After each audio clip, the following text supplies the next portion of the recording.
ماورا درِ شہوار کے اتنا اصرار کرنے کے بعد ان لوگوں کے ساتھ شاپنگ پہ چلی تو جاتی ہے، حالانکہ ماورا کا بالکل بھی دل نہیں تھا اور ایون اس کا دماغ بھی اسے یہی سمجھا رہا تھا کہ درِ شہوار ایک دم سے اتنی چینج نہیں ہو سکتی کہ تمہارے لیے اتنی پازیٹیو ہو جائے۔ لیکن پھر بھی ماں کے کہنے پہ اور درِ شہوار کے اتنے اصرار کرنے کی وجہ سے وہ ان سب کے ساتھ شاپنگ پہ چلی جاتی ہے، لیکن وہاں جا کے ماورا بہت ہی زیادہ انکمفرٹیبل فیل کرتی ہے۔ سب لوگ مہنگے مہنگے کپڑے، جوتے، سب کچھ خریدتے ہیں اور درِ شہوار مہنگے کپڑوں کے اوپر ہاتھ رکھ کے ماورا سے کہتی ہے کہ تم بھی یہ خرید لو، اور یہ نہیں بتاتی کہ اس کے پیسے میں دینے والی ہوں۔ لیکن ماورا تو قیمت دیکھ کے ہی منع کر دیتی ہے کہ نہیں، مجھے اتنا پسند نہیں اور میرے پاس شادی پہ پہننے کے لیے بہت جوڑے ہیں، میں انہی میں سے کوئی جوڑا پہن لوں گی۔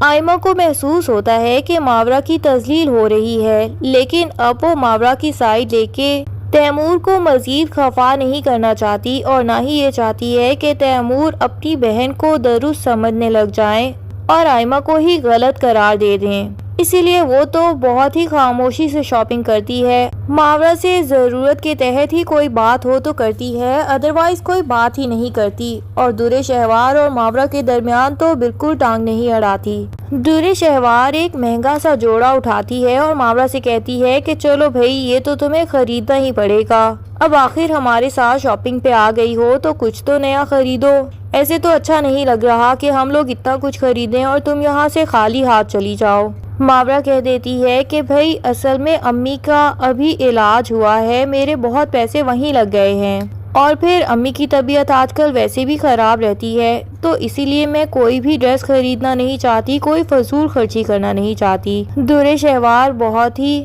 انسلٹنگ لہجے میں کہتی ہے کہ بھائی تمہیں کون کہہ رہا ہے پیسے دینے کے لیے، ولید پیسے دیں گے نا، تم بے فکر ہو کے یہ ڈریس ٹرائی کر کے دکھاؤ۔ اب تو ماورا کو اور بھی زیادہ ذلت کا احساس ہوتا ہے اور وہ کہہ دیتی ہے کہ نہیں، مجھے سچ میں کوئی ڈریس نہیں چاہیے، میرے پاس بہت اچھے کپڑے موجود ہیں، میں آئمہ کی شادی میں بہت اچھے سے تیار ہو کے آؤں گی، آپ بے فکر ہو جائیں، اور مجھے بالکل برا نہیں محسوس ہوگا اگر آپ سب لوگ شاپنگ کر کے یہاں سے جائیں گے اور میں خالی ہاتھ جاؤں گی، آخر آپ سب تو گھر والے ہیں، آپ سب کا حق بنتا ہے کہ نئے کپڑے پہنے، مجھے شادی میں کس نے دیکھنا ہے آخر۔ ولید کو بھی محسوس تو ہوتا ہے کہ درِ شہوار شاید ماورا کو اس کی غربت کا احساس دلانا چاہتی ہے یا اسے شرمندہ کرنا چاہتی ہے، لیکن وہ اب درِ شہوار کے آگے ماورا کے فیور میں کچھ بھی نہیں بولتا اور پیچھے منہ کر کے کھڑا ہو جاتا ہے۔ ماورا جب دیکھتی ہے کہ آئمہ اور ولید بھی منہ موڑ کے کھڑے ہو گئے ہیں تو وہ بھی درِ شہوار کی بات پہ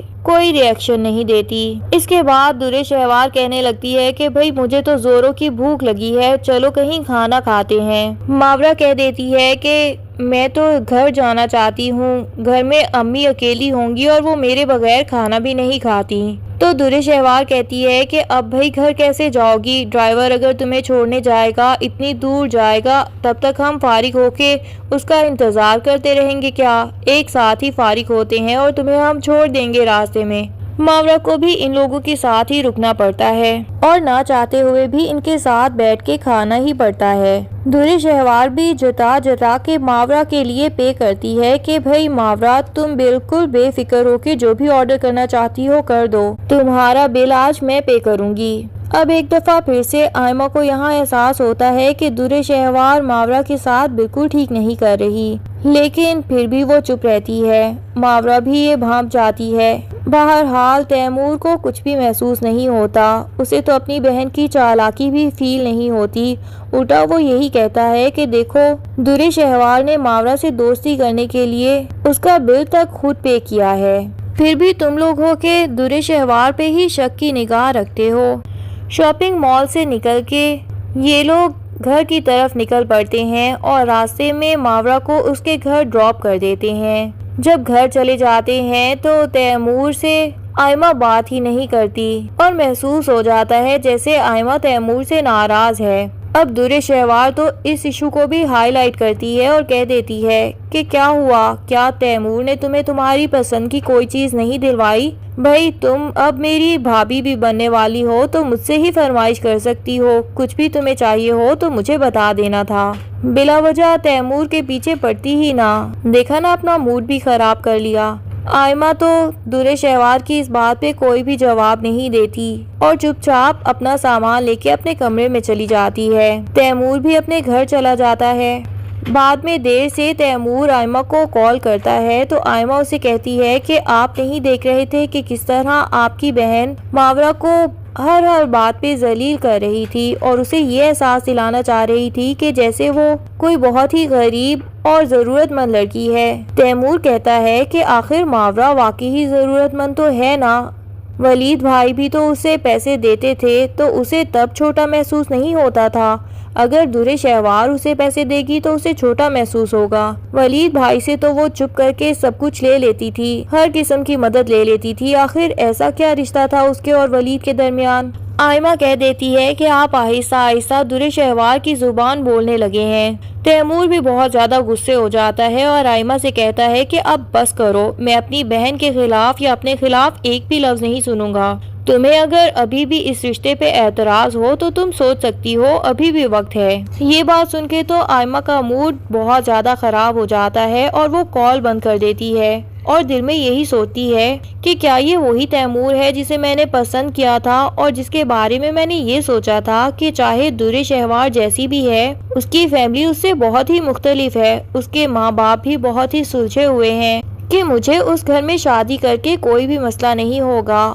اور درِ شہوار کا بھائی تو مجھے محسوس ہوا تھا جیسے اس سے بالکل ہی اپوزٹ نیچر کا ہو۔ جتنا درِ شہوار ہر بات پہ ایشو بنا لیتی تھی، تب تو لگتا تھا کہ تیمور ہی ہے جو اسے سمجھا سکتا ہے۔ رشتہ پکا ہونے سے پہلے کس طرح تیمور میری ہر بات سمجھ کے درِ شہوار کو ہی سمجھاتا تھا، اور اب وہ ایسا ہو گیا ہے کہ اپنی بہن کی ہی زبان بولنے لگا ہے۔ کہیں یہ شادی کر کے میں کوئی غلط فیصلہ تو نہیں لے لوں گی؟ آئمہ کو سمجھ نہیں آتی کہ ایسے وقت میں اگر میں ولید بھائی سے بات کروں تو ان کے لیے مزید مشکلات تو نہیں پیدا ہو جائیں گی، تو وہ کائنات اور عماد سے ہی اس بارے میں بات کرتی ہے اور انہیں بتاتی ہے کہ مجھے تو ایسا محسوس ہو رہا ہے کہ میری زندگی میں کچھ اچھا ہونے کی بجائے الٹا کچھ برا ہونے والا ہے۔ شادی کے لیے تو ایکسائٹمنٹ ہوتی ہے نا لڑکیوں کے دل میں، پر میرے دل میں عجیب سا ڈر بیٹھا ہوا ہے۔ ہر گزرنے والا دن جیسے جیسے شادی کا دن قریب آتا جا رہا ہے، مجھے ایسا محسوس ہوتا ہے میری زندگی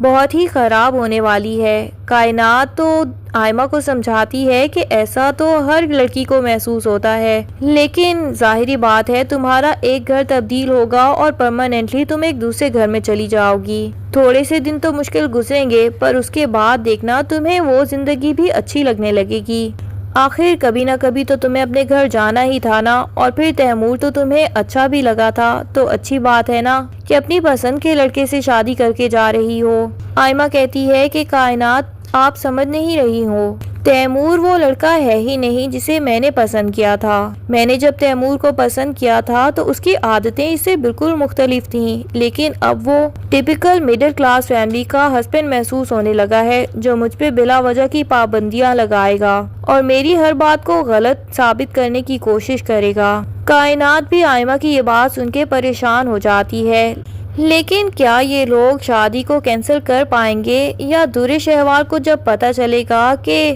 آئمہ خود بھی یہ شادی کرنا نہیں چاہتی تو وہ بلا وجہ ہی اس کے اگینسٹ مسئلے کریٹ کرے گی؟ یہ سب جاننے کے لیے ڈرامے کی اگلی ایپیسوڈ کا انتظار کیجیے۔ تب تک کے لیے اللہ حافظ۔ ویڈیو پسند آئے تو لائک اینڈ کمنٹ ضرور کر دیں اور چینل کو سبسکرائب کرنا نہ بھولیے۔ Thank you.